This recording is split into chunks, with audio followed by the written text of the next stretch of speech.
इसी क्रम में हमारे बीच में प्रोफेसर सत्यकेतु सांकृत जी हैं। मेरा अनुरोध है कि वे आएं और वे अपना वक्तव्य रखें। प्रोफेसर सत्यकेतु जी। आज की इस संगोष्ठी के अध्यक्ष प्रोफेसर कुमुद शर्मा जी, प्रोफेसर पीसी टंडन साहब, नीलकंठ जी, हर्ष बाला जी, प्रोफेसर रामनारायण पटेल जी और विश्व हिंदी परिषद के राष्ट्रीय महासचिव श्री विपिन जी, मैं सबसे पहले विपिन जी का तहे दिल से शुक्रिया अदा करता हूं कि उन्होंने एक ऐसे विषय पर और एक ऐसे महापुरुष को लगभग पढ़ने के लिए जिस प्रकार से मुझे धकिया दिया, मैं आज तक उस आशीर्वाद से वंचित था। मेरे लिए श्री अरविंद को पढ़ना किसी रोमांच से कम नहीं था। जिस व्यक्ति का जीवन इतना रोमांचकारी हो और जिस व्यक्ति के जीवन में राष्ट्रवाद कूट कूट कर भरा हुआ हो, श्री अरविंद एक स्वाधीनता आंदोलनकारी, श्री अरविंद एक प्रखर लेखक और इन सबों से ज्यादा श्री अरविंद एक आध्यात्मिक गुरु।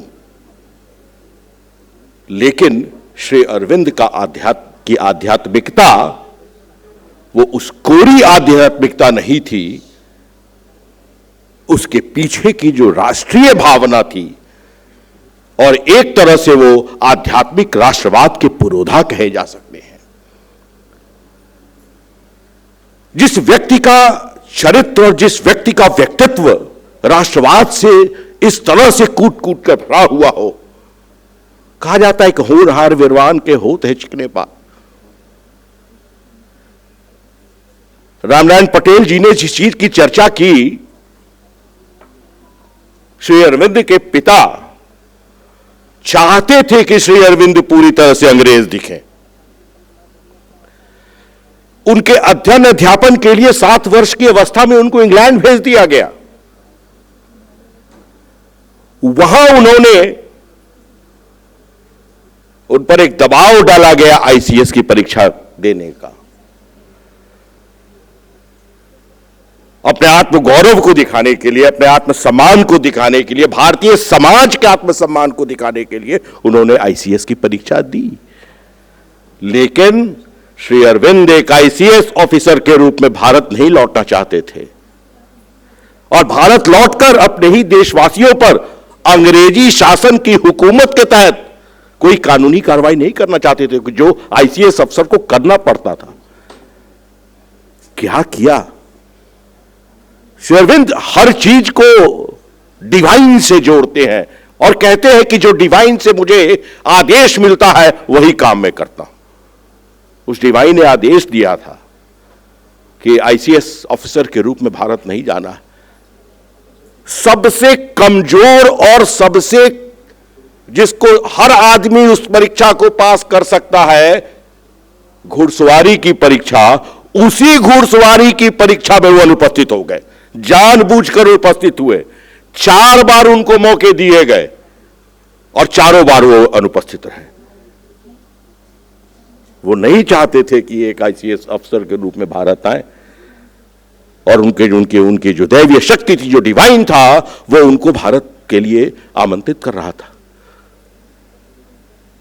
यही नहीं, श्री अरविंद ने इंग्लैंड में रहते हुए ग्रेजुएशन किया और वो सारी डिग्रियां, वो सारी अर्हता हासिल कर ली जिसके लिए उनको सारी डिग्रियां दी जाती सकती थी, लेकिन कोई डिग्री उन्होंने स्वीकार नहीं की। उनके पिता की इच्छा रहती थी कि किसी भारतीय से वो न मिले, लेकिन वहां पर भी जो भारतीय क्रांतिकारी थे, उस भारतीय क्रांतिकारियों से उनकी मुलाकात होती रहती थी। वहां से जो एक व्यक्तित्व का निर्माण होता है, वो व्यक्तित्व श्री अरविंद को अरविंद बनाता है। जब श्री अरविंद 14 वर्षों के एक तरह से उसको निर्वासन कहा जाए कि निर्वासन के बाद भारत लौटे, तो भारत लौटते ही सबसे पहला जो उन्होंने काम किया कि अपने नाम से उनके नाम के बीच में एकॉर्ड जो शब्द लगाया गया था ताकि वो अंग्रेजों की तरह दिख सके, उनके पिताजी ने लगाया था ये।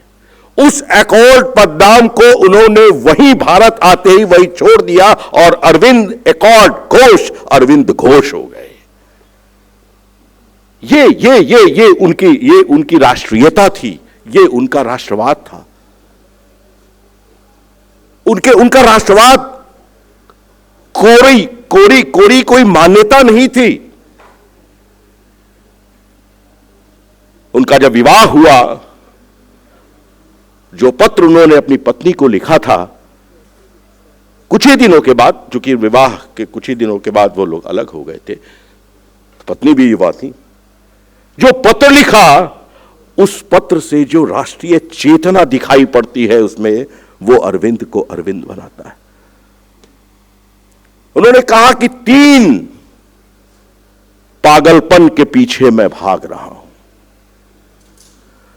पहला, मेरे पास जो कुछ धन संपत्ति है, जो कुछ मान सम्मान मैंने अर्जित किया है,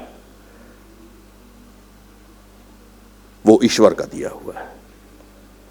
इसमें से मुझे उतना ही खर्च करना है जिससे कि मेरी जरूरत पूरी हो जाए। अगर इससे ज्यादा मैं खर्च करता हूं, अपनी पत्नी को लिखना है, तो मैं एक चोर हूं। ये अरविंद है। अपरिग्रह की बात जो हमारे भारतीय ज्ञान परंपरा में आती है, इस अपरिग्रह का इतना अच्छा नमूना आज तक नहीं मिल सकता है, और यही भारतीय राष्ट्रवाद की जड़ है, यही उसके मूल में है। दूसरी बात, श्री अरविंद जो कहते हैं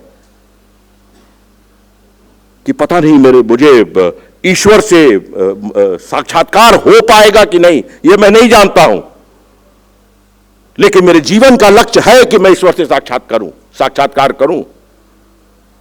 और श्री अरविंद को ईश्वर से साक्षात्कार हुआ। इसकी चर्चा हम बाद में करेंगे, हालांकि समय बहुत कम है, अगर समय रहेगा तो मैं करूंगा। तीसरी बात जो सबसे महत्वपूर्ण बात थी, उन्होंने कहा कि ये पृथ्वी, ये भारत मेरी माता के समान है, और सोचिए उस बच्चे पर क्या गुजर रही होगी जिसकी माता के सीने पर एक राक्षस चढ़कर उनके खून का घूंट पी रहा हो। ऐसी स्थिति में केवल बातों से काम नहीं चलेगा, वो राष्ट्रवादी चेतना जो भारतीय समाज में, जो राष्ट्रवादी चेतना, हमारी जनता, हमारा समाज बिल्कुल सुसुप्तावस्था में आ गया था। सुसुप्तावस्था में इसलिए आ गया था कि जिस प्रकार से उसका शोषण किया जा रहा था, उस शोषण के कारण शासन से उसका कोई संबंध नहीं रहा था। बड़ी एक अच्छी कहानी है, सब लोगों ने पढ़ी होगी, प्रेमचंद की शतरंज के खिलाड़ी। शतरंज के खिलाड़ी में वाजिद अली शाह पकड़कर चले जा रहे हैं, उनको अंग्रेज शासक लिए जा रहा है। प्रेमचंद कहते हैं ये पहली ऐसी क्रांति हुई होगी, ये पहला ऐसी घटना घटी होगी जहां की देश का शासक को एक विदेशी पकड़कर लिए जा रहा है और वहां पर एक खून का कतरा भी न गिरा हो। इसलिए नहीं गिरा था कि जनता सोई थी, लेकिन उस जनता में कोई सामर्थ्य कमी नहीं थी। वहीं पर 2 व्यक्ति जो आपस में शतरंज खेल रहे हैं, उस शतरंज के मोहरे को लेकर आपस में लड़ जाते हैं और तलवार से म्यान से तलवारें निकल जाती हैं। तो जनता जब सोती है तो हम गुलाम बनते हैं। किसी ने कहा भी है कि जिस देश में लुट जाए फकीरों की कमाई, उस देश के शहंशाह से कोई भूल हुई है। हमारे देश के शहंशाह से भी भूल हुई थी। उसी सोई हुई जनता को जगाने का काम श्री अरविंद ने अपने लेखों के माध्यम से किया। जब वो भारत आए, भारत आकर उन्होंने अपने अपने अपने निबंधों के माध्यम से, अपने लेखों के माध्यम से जब बातें कहनी शुरू की, तो अंग्रेजों को उनसे खतरा उत्पन्न हुआ और उन्होंने कहा कि आज के समय में इससे खतरनाक आदमी हमारे लिए कोई नहीं हो सकता, क्योंकि वो काम कर रहा है जिससे कि इस देश को हम लोगों ने गुलाम बना रखा था और ये सोई हुई जनता को ही जगाने का प्रयास कर रहा है। श्री अरविंद को जेल में डालने के तरह तरह के उपाय ढूंढे जाने लगे, लेकिन श्री अरविंद की सबसे बड़ी विशेषता यह थी कि उनकी लेखनी में जो शब्दों का चयन होता था, वो चयन इतना सटीक हुआ करता था कि चाह कर भी उन पर देशद्रोह का मुकदमा नहीं किया जा सका, नहीं लगाया जा सका।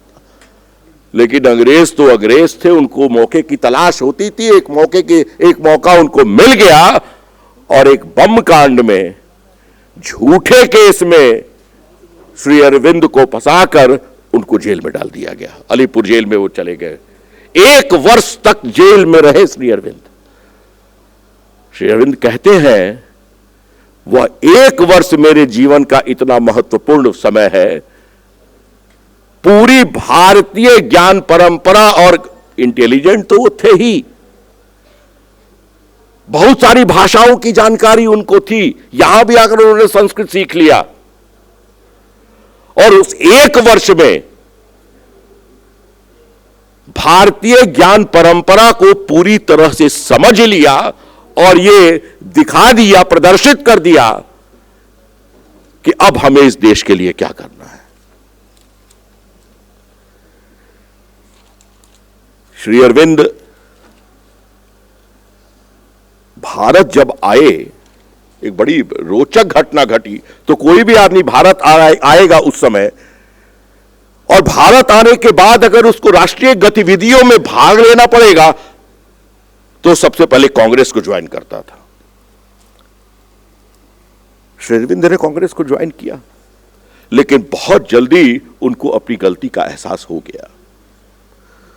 उन्हें लगा कि ये जो कांग्रेस पार्टी और उसके नेता हैं, ये देखने में तो भारतीय हैं, लेकिन इनका रहन सहन, इनकी जीवन शैली, इनका खान पान, ये सारी चीजें पाश्चात्य में डूबी हुई है। उस पाश्चात्य में डूबी हुई है जिस परंपरा का हमें विरोध करना है, जिस औपनिवेशिक शासन परंपरा का विरोध करना है, उसी औपनिवेशिक परंपरा को यह बचाने का काम कर रही है। श्री अरविंद को बहुत समझने में समय नहीं लगा और उन्होंने कांग्रेस के त्याग पत्र दे दिया। निश्चित रूप से वो क्रांतिकारी गतिविधियों में लिप्त हुए। उसी लिप्तता के कारण वो जेल गए। किसी को भी यह विश्वास नहीं था कि श्री अरविंद जेल से छूट जाएंगे, लेकिन जैसा श्री अरविंद कहते हैं, डिवाइन, नियति एक बार फिर से नेपथ्य से अट्टहास कर रही थी, और नियति का खेल एक बार और यहां होता है। श्री अरविंद के मुकदमे की पैरवी के लिए जो जज नियुक्त किए जाते हैं, वो जज वही थे जो लंदन में, इंग्लैंड में उनके बैचमेट थे, उनके मित्र थे। यह भी एक नियति है। अंग्रेजों को ऐसी नहीं होगा कि अंग्रेजों को इस बात का पता नहीं होगा, यह इस बात का पता था, फिर भी नियति अपना खेल खेल रही थी। जो होना है वो होकर रहेगा। श्री अरविंद को जेल से छूटना था, वो छूट कर रहे, सारी विपरीत परिस्थितियों के बावजूद। तुलसी जैसी भवितव्यता तैसी मिलई सहाय, जैसा भवितव्य होना है वैसी सहायता मिल जाएगी। जी मैं बंद कर रहा हूं। वैसी सहायता मिल जाएगी, निश्चित रूप से सहायता मिली। श्री अरविंद जब जेल से बाहर निकले तब उनको पता चला कि उनका जन्म इसलिए नहीं हुआ है, उनका जन्म भारत को आध्यात्मिक रूप से सजग करने के लिए हुआ है। और वो उसके बाद जब वो पौंडीचेरी जाते हैं, फिर एक लंबी कथा है, लंबे लंबे इसकी बातचीत है, यह बातचीत फिर कभी होगी। लेकिन लंदन वहां पौंडीचेरी जाने के बाद निश्चित रूप से वो आध्यात्मिक राष्ट्रीय चेतना के ध्वज को फहराते हुए आगे बढ़ते हैं। जो भावभूमि तैयार की थी श्री अरविंद ने, जिस जागृत जनता को जागृत किया था, जो जनता अब जानने लगी थी कि विरोध करना चाहिए, उसी जनता को जब गांधी जी जैसा नेता मिलता है तो जनता आजादी की लड़ाई में कूद जाती है और 47 में हम सब आजाद हो जाते हैं। धन्यवाद।